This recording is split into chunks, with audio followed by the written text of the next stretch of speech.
today I'm going to show you how to grow seeds. One of the cheapest ways to get vegetables and flowers is to grow your own seeds. It's actually quite easy. There's just a couple of things you should know, so I'm going to show you how to do it. So the first thing you need is a tray, like this one. And most trays fall into this tray so that when you're watering, the water can come out of it easily. And the first thing you're going to do is put soil in your tray. Now, when you're buying soil for seeds, you actually should buy seedling soil and buy the best quality you can buy, because if your soil is not good, your seeds won't work out as well. So make sure you pay really good money for soil, for seeds. So the first thing you do is you dump it into your tray. And you don't want to have the soil too fluffy and you don't want to have it too compact. So I'll show you a little trick how to get this. You break up the soil a bit. And then what you can do is use the top of your tray just to kind of even it out a little bit. So don't compact with your hands because that tends to be too tight, but you compact with the top of your tray. Once you've added the soil in your tray, make sure that there's no pockets or dips inside, because the seeds might end up going to the bottom of the tray and they won't germinate. So when you're making seeds, you gotta kind of take your time. Don't rush it. It's actually really fun. And second thing you're gonna do is you're gonna add some water, but just a little bit of water, because you don't want anything to be soaking. Remember, seeds have no root system, so there's no use in watering them too much. So all you're doing is like a little shower. That's it. Okay? Next thing we're going to do is plant our seeds. So when you're using seeds, you really should buy the highest quality seed you can get. Organic is always better. Non-GMO is always better.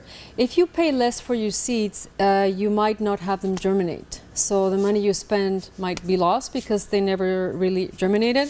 So Vesey's actually came up with an organic selection of seeds, but there's many other places you can buy them. The best source, if you want to buy organic seeds, is the Botanical Gardens in Montreal. They sell really, really nice ones, and you can get all varieties. So open your seeds, and remember that seeds do have a shelf life. After a year or two, they start losing germination potential. So just make sure that when you buy your seeds, you plant most of them the same year. So we open the bag, and these are actually alfalfa seeds, because I'm going to show you how you can eat them in just a few weeks, actually. So these are alfalfa organic seeds, and you notice they have a really nice color. This is the color seeds should be. If you buy seeds and they're fluorescent blue or pink, that means they have a fungicide. So this is much better to use just natural seeds. And what you're going to do with your hands is make a little groove. Like this.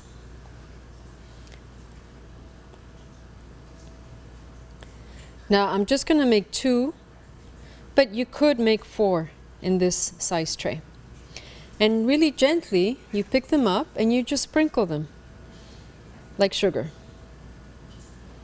Just like that. It's better to oversow a little bit than undersow, depending what you're growing. But what we're doing today are actually microgreens. And microgreen is a little baby plant that you'll be cutting and eating within a few weeks. So it's something you can add to sandwiches or salads. It's a really nice way to get greens in the wintertime.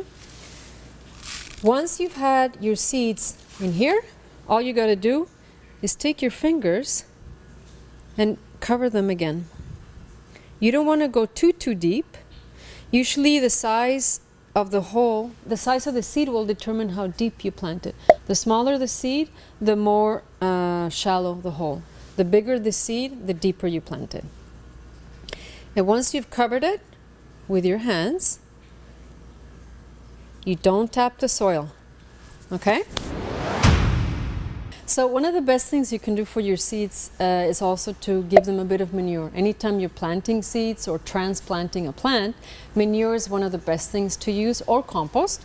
So today we're using fish flour, and it's got a lovely smell. If you can get a little closer, this is what it looks like. And all you need to add is kind of like a sprinkle. And this is just to give your seeds a bit of a head start before they start germinating. You only do this once, and once you transplant them, if you decide to transplant them, then you can add more manure. But for now, that's all we need to do. The second step, once they've been planted and you added the manure or the compost, is to water them.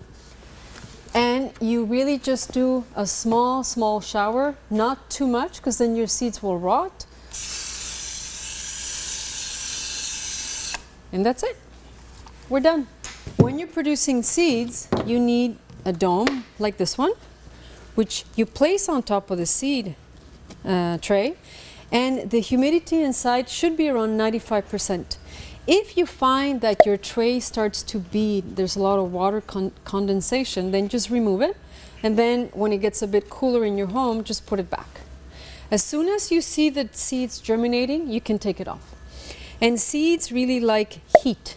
So you can put this under on top of your fridge, or close to your stove, or anywhere where there's a nice sunny window where you get lots of heat. And these seeds will look something like this in around 3 weeks. So here we did a crunchy bean mix. As you can see, it's many different types together. Very important to label what you planted and the date when you did it, because as you know, most seeds, once they've grown, we're not really sure what they look like. And the cool thing about these is that you can cut them and eat them, just like that, and your kids. So a great way to have some greens in the wintertime. Very easy to do. And that's how to plant seeds.